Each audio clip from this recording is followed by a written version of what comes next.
Imaginez-vous face à l'Everest, une montagne majestueuse mais incroyable. Avec ses 8848 mètres d'altitude, elle est connue pour être l'un des défis les plus extrêmes sur Terre. Peu de gens osent le gravir, encore moins des créateurs de contenu comme Inoxtag. Mais derrière cet exploit monumental, il y a des modes de travail acharnés, des sacrifices incroyables et une détermination sans faille. Aujourd'hui, plonge dans cette aventure hors norme pour comprendre tout ce qu'Inoxtag a dû surmonter pour atteindre le sommet du monde. Cette vidéo c'est un peu pour vous, c'est un peu mon petit journal de bord, c'est un peu mon journal intime avant de partir.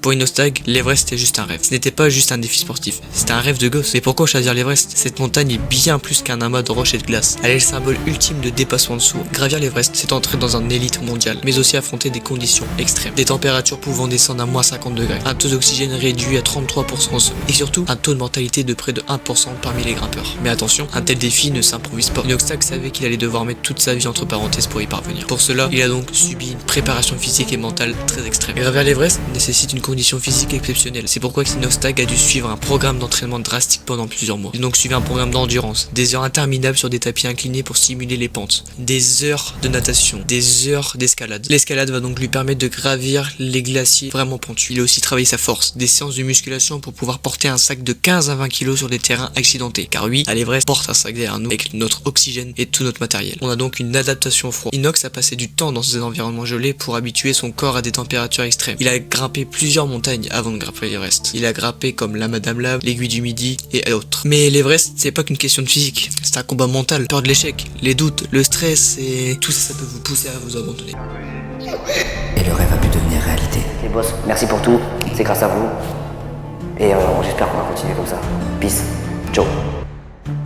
Pour se préparer, il a travaillé avec des experts en psychologie. Il s'est mis dans des situations d'inconfort volontaire, comme des simulations d'isolement ou des tests en chambre hypoxique, où l'oxygène est réduit pour limiter les conditions en haute altitude. Dans son documentaire de l'Everest, on peut le voir, il fait un test d'hypoxie pour savoir s'il peut faire l'Everest ou non. Si ce test était négatif, il pouvait pas gravir l'Everest. Les sacrifices personnels d'Inoxtag. Inox a dû faire énormément de sacrifices pour l'Everest. Se préparer à l'Everest, c'est pas seulement impacter le corps d'Inoxtag, mais aussi sa vie personnelle. Moins de temps pour ses proches, entre les entraînements, la logistique et les préparations. Inox a dû mettre de côté ses sorties, ses soirées entre amis, même ralentir ses projets YouTube. C'est aussi un coût colossal l'Everest. Gravir l'Everest, c'est aussi un investissement énorme. Entre l'équipement, les guides expérimentés et les permis, l'aventure peut coûter entre 100 et 500 000 euros, plus le budget des caméramans, etc. C'est un prix colossal. Le stress comptant aussi. Et oui, si je n'y arrivais pas, ce doute a hanté Inoxtag pendant des mois. Il savait que ses fans attendaient cette aventure et il portait sur ses épaules la pression de ne pas les décevoir. L'ascension, c'est un combat contre la nature.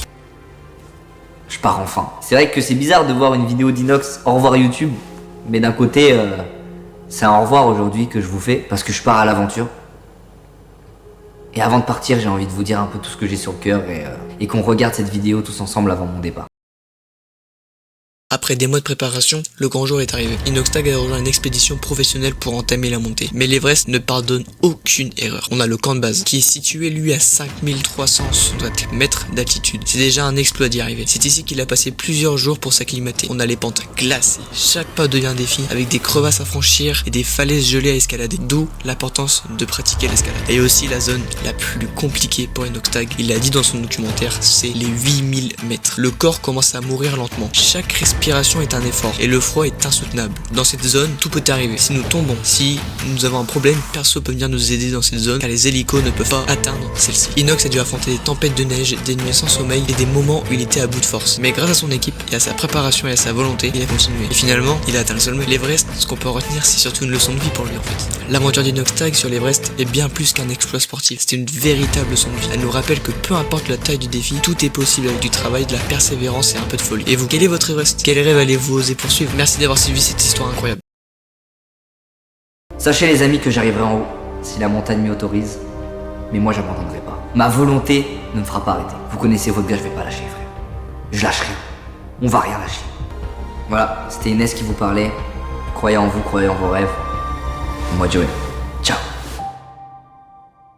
Les gars, franchement, j'ai trop kiffé à raconter cette petite histoire sur Inoxtag sur l'Everest. Franchement, c'était génial. Faites-moi part en tout cas, vous, de votre avis, comment vous avez ressenti ma petite histoire. Est-ce que c'était bien? J'ai vu que dans la dernière vidéo, ils ont dit que je parlais super vite.